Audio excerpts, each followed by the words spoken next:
Hi, my name is Joy. I'm the Community Engagement Officer at UAC, and I'm going to tell you 3 tips on how to make good preference choices as a Year 12 student. So my first tip is researching and exploring all universities and colleges that offer the course of interest. This is also a really great way for you to compare things like course content, internships, scholarships, and also looking at the student life, so the clubs and societies there, to see if that's the right fit for you. My second tip is attending open days and information sessions to gain a better understanding of what life is like on campus. You're also able to know what the commute is like and if you can picture yourself doing that a few times a week.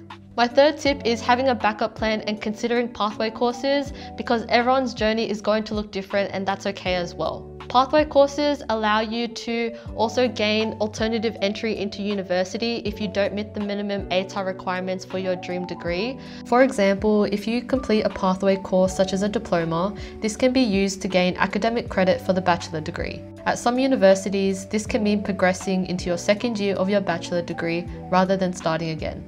So make sure you're talking with the institution that you're interested in to see what that pathway course can look like for you. Overall, just remember that thorough research increases your chances of getting it right the first time, reducing the need to transfer degrees later and saving you time and money. So those are my 3 tips on how you can make sure that you're making good preference choices, and I wish you all the best when you're applying for university and later this year when you're receiving offers. See ya, bye.